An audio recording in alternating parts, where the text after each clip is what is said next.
Can't tell if it's on time lapse or not, but it's doing whatever it's doing. Okay, very good. Saying it now. There it is. Okay. That's the other way. Sorry. Okay. So, the voltage activated sodium channels. Voltage activated sodium channels. What opens and closes them? Voltage. Voltage change. Okay, so voltage activated potassium channels. What opens and closes them? Voltage. Chlorine channels. We haven't talked about voltage activated chlorine channels because there's not. But there's another kind. What else can open a channel? Chemicals. Anybody remember the neurotransmitter that opens chlorine channels? GABA. GABA opens chlorine channels.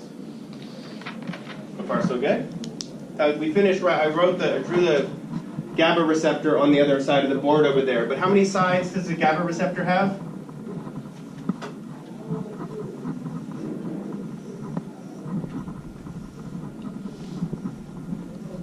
It has how many sites?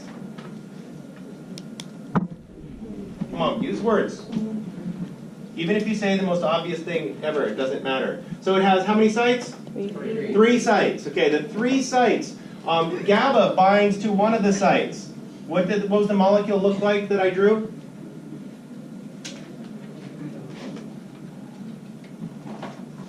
Come on. It had the word beer on it. It was written red. I wrote it over there.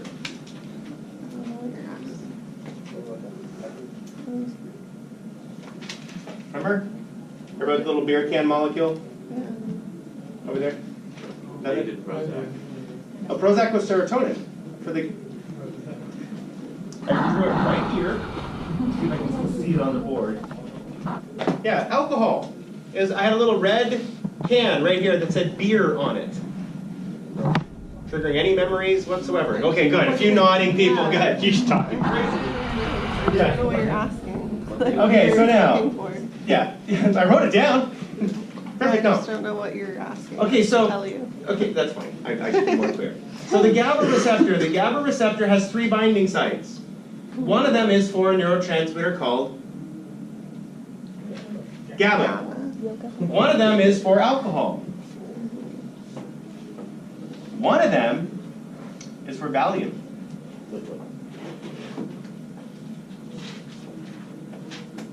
It's called phenobarbital. Back when we were kids, they were called Reds. Now they're like Xanax and Ativan and lorprozepam or all sorts of Valium. Yeah, there's another one. Those all activate this GABA receptor. What do you think all those drugs do? Slow down the neuropotentials. They slow them down. Okay, so what's cool about this is that what if you mix alcohol and phenobarbital? Oh no. Dead. Yeah. You can die. There's one of the drugs like Rohypnol activates the phenobarbital, so the person has a drink and they become extremely drunk under one drink. It's a very dangerous drug. Please be careful. But if you've ever watched the movie The Hangover, you know. Okay. When he hits the guy with the tire iron. Okay. So alcohol activates the GABA receptor. Phenobarbital activates the GABA receptor, and GABA activates the GABA receptor. They all do the same thing. They all let chlorine into the cell. That's why mixing alcohol and phenobarbital together is very bad, because it increases the strength of the alcohol. It increases the amount that the alcohol is affecting you. Okay, so at rest, pumps and pores, these are closed. So far so good? So now, how do I send a signal?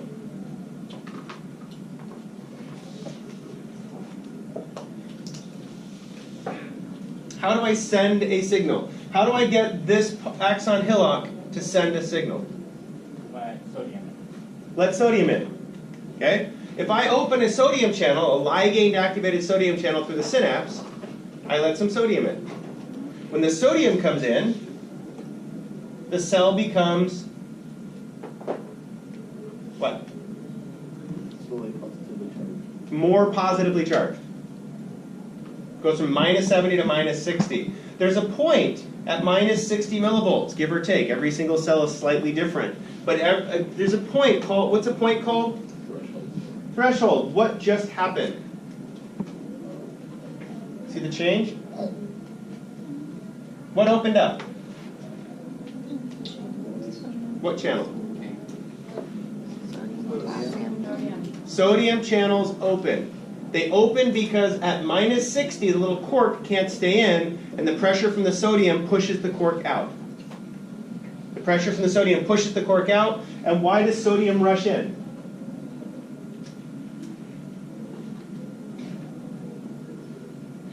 Because positive. Because we keep forcing it out, and it's positive, and it's negatively charged. So it floods in. Because it's being pushed out, push, you blow air into a balloon, as soon as you let that valve open, what is it going to do? Okay? And so then, once it gets to +30, that cork that was there on the sodium channel, plunk, gets stuck back in. What cork pops out on the other side? Potassium channel. Chlorine channels are not involved directly in the action potential. They're involved in the influence of an action potential. We'll get there in a second. Okay, potassium channel is open. So when we let all this positive flow out, what does the cell do? Starts to go down. And then it goes below resting. Below resting. So you put the energy up, and then it lands, and it stays on the ground. The energy is actually more, so it's actually harder to pick up. Bad metaphor, but you get the idea. Why do you think? Why does it go negative? It just like happens so fast. It happens so fast it overshoots it, but it also allows the electrical signal to go away from the start. I'm going to sneeze. Okay. Oh, good. So got stuck in there now. So once it goes, once the axon hillock sends an action potential, it overshoots. The sodium is going to flow away. It's going to flow down the axon. As it flows away down the axon, this part of the cell can't fire again because it's more negative. Okay, this allows the neuron to fire, rest, called the refractory period, followed by a subsequent fire. And it takes about a millisecond for the cell to reset. Every millisecond, the cell can send another action potential. Technically, every 0.8 milliseconds, but that's not important. It can send another action potential. The neurons in your eyes are constantly sending action potentials at 60 cycles per second. 60 times a second, your eyes are constantly sending electrical signals. Why would we send signals so fast? Well, seeing requires a lot of neurons firing at different times. So it's really important to have tons and tons of activation. Okay, so what happened right here?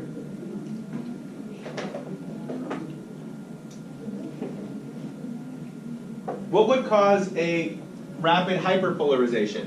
All of a sudden the cell becomes even more negative.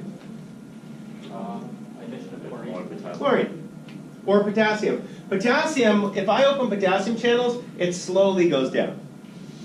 If I open chlorine channels, it goes down fast.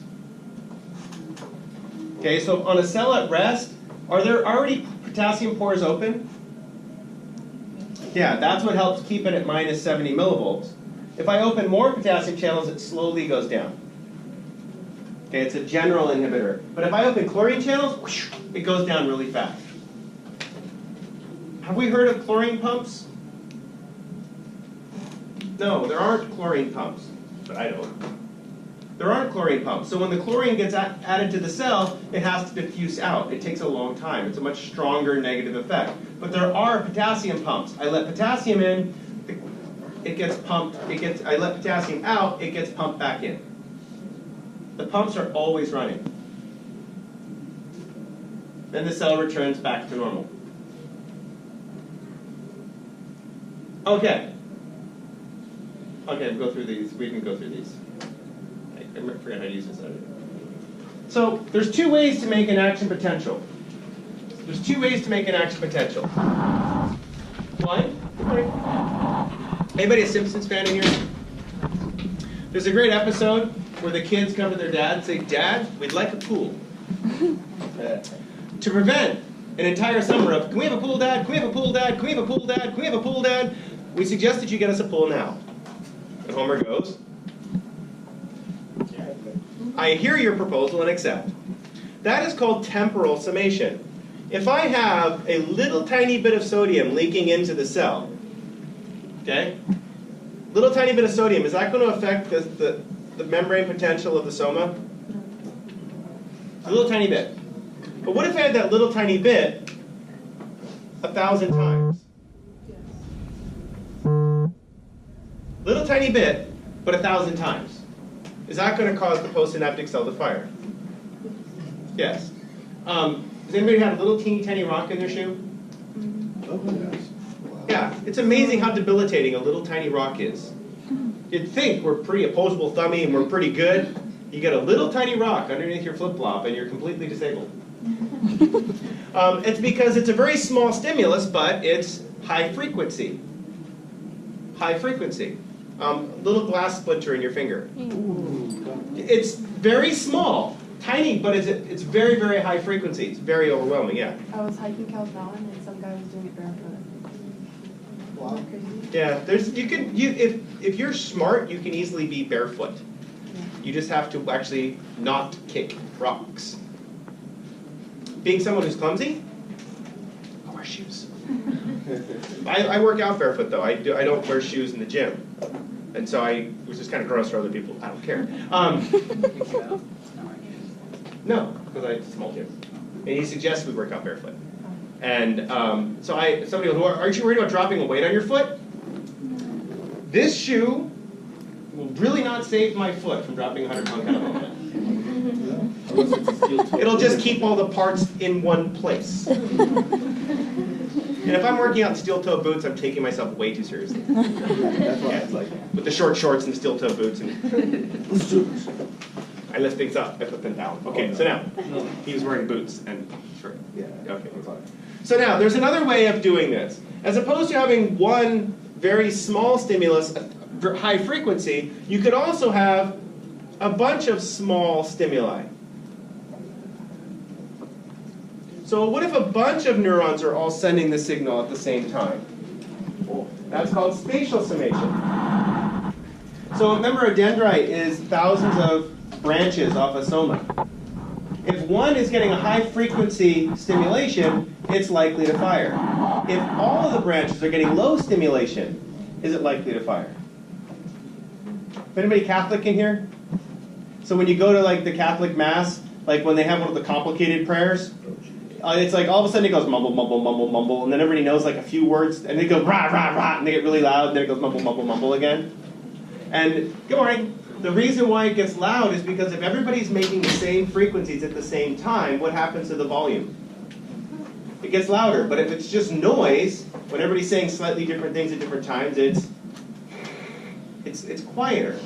So spatial summation is just like that, where if a bunch of sodium is leaking in from different sources, that can also cause an action potential. What causes most action potentials?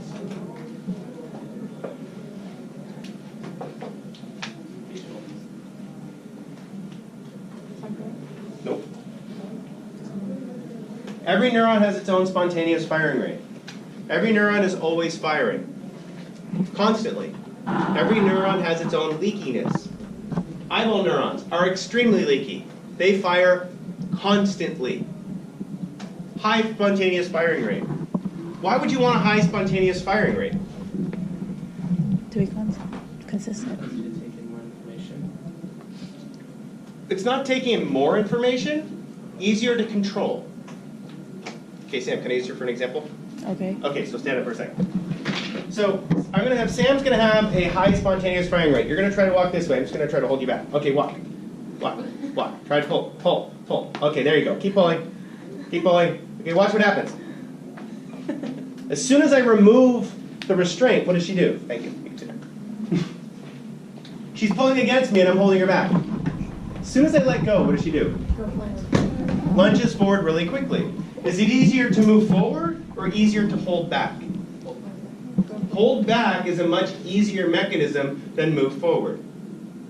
Think about your car. Your brakes have 4 moving parts. How many moving parts are in your engine? More than 4, I hope. Unless you have an electric motor, but that's not important. Okay. But so your brakes literally are 4 parts. So you think about it that it's much easier to stop things than it is to start things. How do transmitters work? How do neurotransmitters work? What are the 3 different types of transmitters? Should be up here somewhere.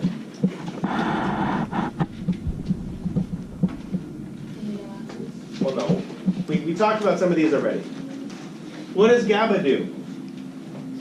Slows down. Slows down. I'm trying to find a rag and they're all over here. So GABA lets in chlorine. So it slows down. So if I release GABA onto a neuron, it's going to slow the next neuron down. Okay, so I would be a GABA neuron and Sam would be a excitatory neuron. So I am slowing her down. I'm preventing her from going. If she has a high spontaneous firing rate, I'm going to slow her down. That's GABA. Glycine lets in potassium. That's like a subtle brake. That's like lifting your foot off the gas. Does it slow you down? A little bit. A little bit. Depends where you go. Well, you're driving up a really big hill. Okay, but we're assuming standard temperature, pressure, flat line physics experiments. Okay, so glycine lets potassium in and is slightly inhibitory, but it's not huge, not like GABA. Glutamate lets in, we talked about that one, lets in sodium. What does that do?